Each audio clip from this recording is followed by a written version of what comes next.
오늘 저는 성령의 사람 엘리야 한번 따라해 보시겠습니다. 성령의 사람 엘리야. 마태복음 17장에 가면 변화산에 등장했던 사람들이 있습니다. 베드로, 야고보, 요한, 이 세 사람을 데리고 예수님이 올라가십니다. 얘기 나누는 중에 예수님의 얼굴은 해처럼 빛났고 옆에 나타났던 인물이 있었는데 모세와 엘리야와 함께 주고받는 이야기하는 것을 보았습니다. 이후에 베드로는 심령이 컬컬하 그럴 때마다 변화산을 자주 갔다 그래요. 예수님, 모세, 엘리야 이 세 명은 아주 특별한 인물입니다. 구약의 하나님은 하나님을 표현하고 말씀하실 때 여호와 하나님 이렇게 등장합니다. 모세는 성부 하나님을 많이 닮은 속성의 메시지를 전했습니다. 왜냐하면 40일 동안 시내산에 올라가서 금식기도 하시면서 십계명을 받았기 때문입니다. 하나님의 공의를 말할 때에 모세를 들어 말씀하셨다 생각하면 되겠습니다. 공의의 하나님이신 성부 하나님을 계시하고 있는 사람이 모세입니다. 그리고 성자 예수님이십니다. 성자 예수님은 하늘의 보좌를, 하나님의 나라를 벗어나 이 땅에 오신 것입니다. 우리를 구원하기 위하여 오신 것입니다. 베들레헴 말구에 오셔서 인간의 구원의 먹이가 되시사 모든 사람들을 구원하는 성자 예수 그리스도이십니다. 그리고 성령을 말할 때, 성령의 역사를 말할 때에 구약 성경에 엘리야를 들어서 성령 하나님을 말씀하는 것입니다. 그렇다고 해서 모세가 성부 하나님이란 말이 절대로 아니요, 또 엘리야가 성령이라는 말은 아닙니다. 그 시대 그 시대마다 하나님이 사람들을 들어서 하나님을 계시하신 인물들입니다. 하나님이 사용하시는 사람이 복이 있는 사람입니다. 전체적으로 엘리야를 통하여 성령이 어떤 분이신지를 잘 가르쳐주는 인물이 엘리야입니다. 엘리야에게 어울리는 단어 뜻이 있습니다. 바람, 불, 비입니다. 하나님이 엘리야를 부를 때 성령으로 항상 효리바람으로 인도하셨고, 그리고 갈멜산에서 바알 선지 850대 1로 싸울 때에 번제에 불이 내려서 하나님이 임재를 나타내 보이셨습니다. 엘리야는 불 연결이 되고 3년 6개월 동안 비가 내리지 않던 그 땅에 비가 우로가 있을 것이라고 선포하고 난 다음 비가 내렸습니다. 그러게 엘리야 하면 바람, 불, 물, 곧 성령을 상징하는 말입니다. 엘리야 그는 신비의 사람입니다. 엘리야 그는 성령의 사람이요 기적의 사람입니다. 엘리야 그는 선지자가 마지막으로 예언해 놓은 인물이기도 합니다. 말라기서 4장 5절에 앞으로 엘리야가 이 땅에 와서 하나님의 말씀을 증거하게 될 것이라고 말했습니다. 엘리야를 다시 보내겠다고 약속하셨다는 말입니다. 엘리야의 영으로 와서 위대한 사역을 했던 사람이 바로 예수님의 보다 6개월 먼저 온 세례 요한이 되겠습니다. 성령의 사람 엘리야를 살펴보면서 성령으로 사는 사람은 어떤 사람인가를 찾아볼 것입니다. 첫째, 성령의 사람 엘리야는 족보가 없습니다. 뭐가 없다고요? 족보가 없습니다. 오늘 본문에 이제 하나님이 길앗에 우거하는 자 중에 디셉 사람 엘리야, 디셉 사람 엘리야 이렇게 소개합니다. 엘리야가 첫 등장할 때에 디셉 사람 엘리야 이렇게 등장하는 것은 성경에 참 놀라운 한 부분입니다. 열왕기상 21장 17절과 18절 보면 여호와의 말씀이 디셉 사람 엘리야에게 임하여 이르시되 여호와의 말씀이 디셉 사람 엘리야에게 임하시되 열왕기하 1장 3절과 8절에서도 여호와의 사자가 디셉 사람 엘리야에게 이르되 그리고 그는 털이 많은 사람인데 허리에 가죽띠를 띠었고 그리고 왕이 이르되 그는 디셉 사람 엘리야로다. 이렇게 디셉 사람이라고만 말합니다. 엘리야가 어느 정도 인물입니까? 예수님, 모세, 엘리야 한꺼번에 등장하는 인물을 특별한 인물입니다. 누구의 아들, 누구의 손자, 어느 동네 출신, 어떻게 출생했고 어떻게 사명을 받았고 누구한테 배웠고 누구한테 훈련을 받았고 누구의 사람이다라는 것을 다 증명한다는 말입니다. 근데 성경은 이런 것 전혀 기록하고 있지 않습니다. 이스라엘 민족은 족보를 매우 귀중히 여깁니다. 다 성경이 그렇게 되어 있습니다. 왜요? 이스라엘 백성들은 선민사상에 투철하기 때문입니다. 그래서 아무에게나 아무나 수용하지 않습니다. 여러분 회사에 아무나 막 직원으로 쓸 수 있습니까? 또 직원으로 쓴다 할지라도 요직에 맡깁니까? 금고 맡깁니까? 무슨 봉변을 당하려고 맡깁니까? 어떤 지도자나 사람이 나타날 때 먼저 그 족보를 확인해 봅니다. 정통이냐 비정통이냐, 주류냐 비주류냐. 신약 성경의 첫 번째 책인 마태복음을 보십시오. 무슨 이야기로 시작하는 것입니까? 예수 그리스도의 세계, 예수님의 족보를 말할 때 아브람과 다윗의 자손 예수 그리스도의 세계라 족보라는 말입니다. 또 출애굽기에서 모세를 설명할 때에 레위 가족 중 한 사람이 가서 레위 여자에게 장가들어 그 태어난 사람이 모세입니다. 모세의 출생에 대해서도 신분과 그의 줄기, 그의 지파를 정확하게 언급하고 있습니다. 아브라함도 세례 요한도 분명히 족보가 있습니다. 그런데 왜 엘리야에게는 이런 언급이 하나도 없는 걸까요? 필요하지 않았을까요? 그러면 다른 인물들은 모두 필요한데 족보가 필요하지 않다는 말입니까? 일반적인 경우를 보면 과거가 좀 별별 없는 그러한 때에 언급하지 않는 경우가 있습니다. 아니 나의 신분을 말하면 오히려 마이너스를 초래하는데 말할 이유가 없지 않겠습니까? 그러면 정말 엘리야가 별별 없어서일까요?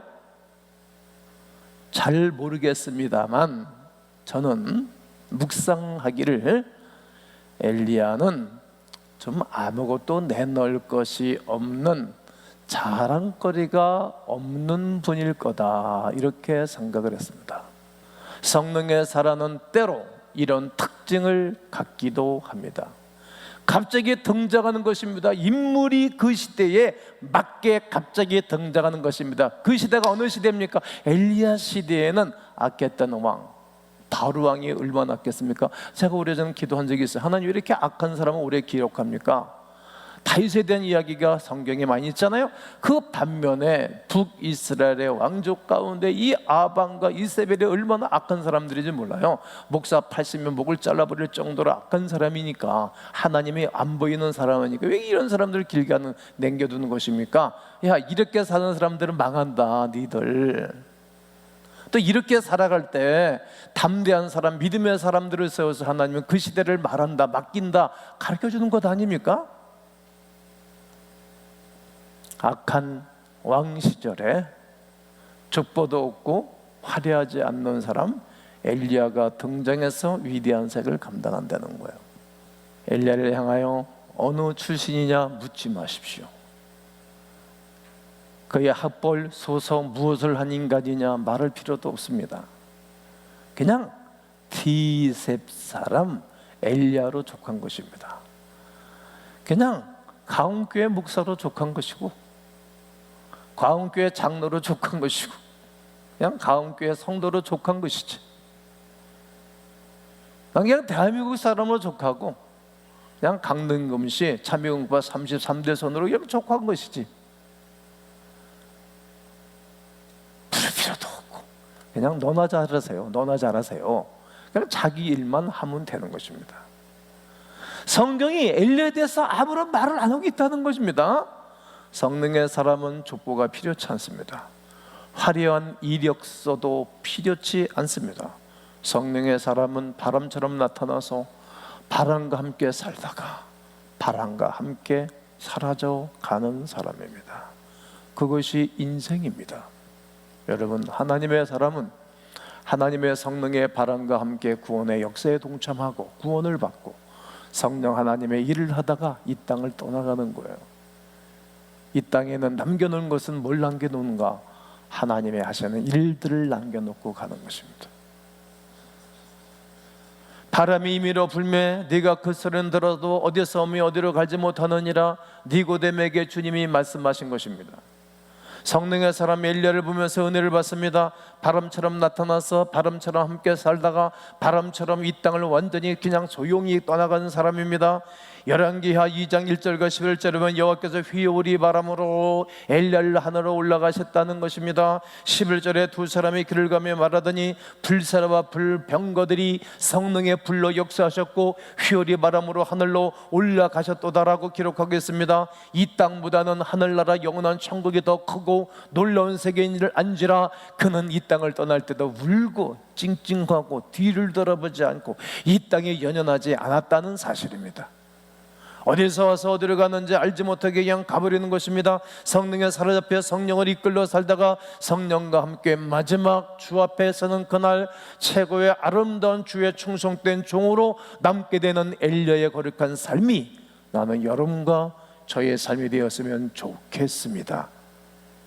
우리가 성령의 사람이 되려면 전통에 매이거나 어떤 틀에 묶일 수 없습니다. 전통은 좋은 것입니다. 그러나 불필요하고 잘못된 전통은 쓰레기 버리듯 버려야 되는 것입니다. 전통에서 벗어나 새로운 변화 가운데 행해야 할 것입니다. 성령은 전통에 매이지 않습니다. 어느 한 특정인의 왕에게 권력자에게 줄 서지 않습니다. 하나님께 줄 서는 것입니다. 하나님 말씀이 우리에게 들려지면 그 말씀의 그 때를 따라 하나님의 거룩한 역사에 동참하는 사람입니다. 성령은 어떤 틀 안에 갇히지 않습니다. 물과 바람처럼 자유인 것입니다. 요즘 중국과 일본의 폭우가 쏟아져가지고 막 넘쳤습니다. 저는 일부러 그 영상을 봤습니다. 오늘 설교 시간에 그 영상을 틀어줄까 하다가 그럴 필요는 없다고 생각해서 하지 않았습니다만 새로운 물이 쏟아지면 새로운 길을 내는 것입니다. 도로, 다리 다 밀고 건너가 새롭게. 물은 자유입니다. 바람도 자유입니다. 어떤 바람이 어디서 오며 어디로 가는지 누가 알겠습니까? 시대의 바람도 성령 하나님이 운행하시는 것입니다. 물과 바람은 자유롭습니다. 그 어떤 누구도 제재할 수 없습니다. 그 성령의 바람을 제재하면 자기가 망가집니다. 인간은 그 누구도 바람을 제재할 수 있는 재간 있는 사람이 없는 것입니다. 성령의 역사하심이 바로 이런 것입니다. 그러므로 성령의 사랑과 함께하는 것이 복이 되는 것입니다. 우리 모두의 성령의 사람이 되기를 나는 주의 이름으로 선포합니다. 이렇게 한번 따라하면 좋겠습니다. 주여, 주여, 주여, 성령의 사람 되게 하옵소서. 성령의 바람이 우리를 인도해 주시기를 원하는 간절함이 있어야 합니다.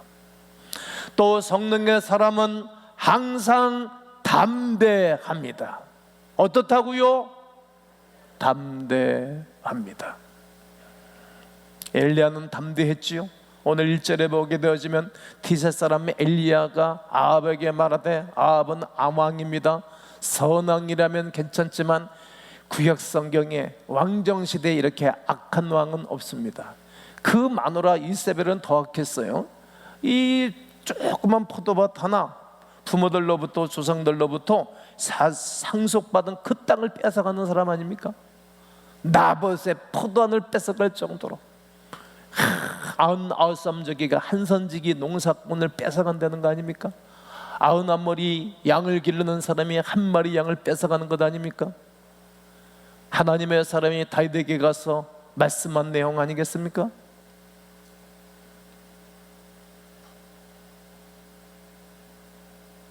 아방에게 말하되 내가 섬기는 이스라엘의 하나님 여호와께서 살아계심을 두고 맹세하노니. 여러분, 하나님 살아계십니다. 도와주시고 역사하십니다. 하나님께 내가 맹세한다. 뭐라고 맹세합니까? 내 말이 없으면 수년 동안 3년 6개월 동안 비슬도 내리지 않아요 황폐한 땅이 될 것이라고 그가 맹세하듯 외치는 것입니다. 이 말은 내 허락, 내 기도, 내 축복 기도가 없이는 이 땅에 비 한 방울도 이슬 한 방울도 내리지 아니한다는 말입니다. 왕이 이 말을 듣고 가만히 있겠습니까? 이런 말을 누가 하겠어요? 여러분, 좋은 말을 하러 가기도 쉽지 않은데 비가 오지 않을 거라고. 왜? 당신과 당신의 아버지 죄 때문에 백성들이 고생하게 될 거요, 이 말을 하는 것입니다.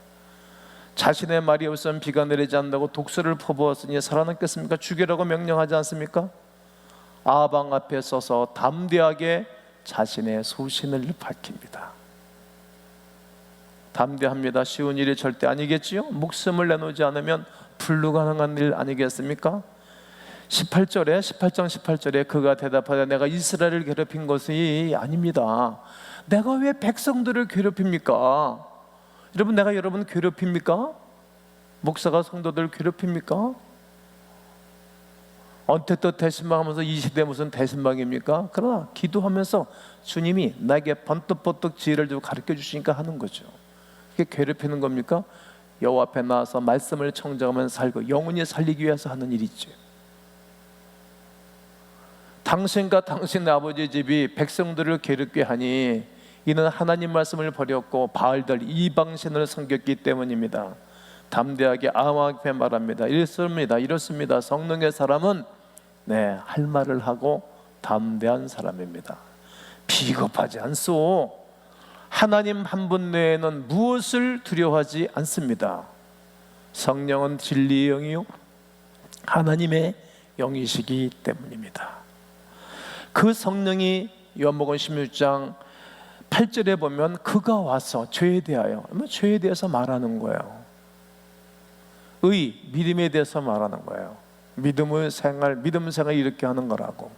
심판에 대해서도 세상을 책망하시는 거예요. 그 성령님이 오시면 그렇게 사역자들이 사역을 하는 것입니다. 죄를 책망하기 위해 오셨고, 또 마음이 괴롭고 슬픈 사람들에게는 여러 가지 이유가 있는데 그걸 해결하러 오셨을 뿐만 아니라 사람은 사람의 죄를 책망할 수 없으니 모든 사람들이 죄인이기 때문에 누가 누구를 정죄할 수도 없으니 성령 하나님의 사람들을 통하여서 하나님이 백성들의 죄를 벗어나기 위하여 책망하시는 것입니다. 성령은 보이지 않지만 영으로 일하시는 분이십니다. 그 하나님은 신자들 속에서 일하고 계십니다. 사람들은 겉이 화려한 사람들 앞에 줄을 서지요. 그리고 신뢰를 하지요. 그러나 하나님은 그러지 않습니다. 사람의 생각과 하나님의 생각이 다르고 사람의 길과 하나님의 길이 다릅니다. 성령의 사람은 거짓과 불의를 보면 견딜 수 없어 합니다. 그렇기 때문에 담대해지는 것입니다. 여러분, 성령의 강한 임재를 경험해 보신 적이 있으십니까?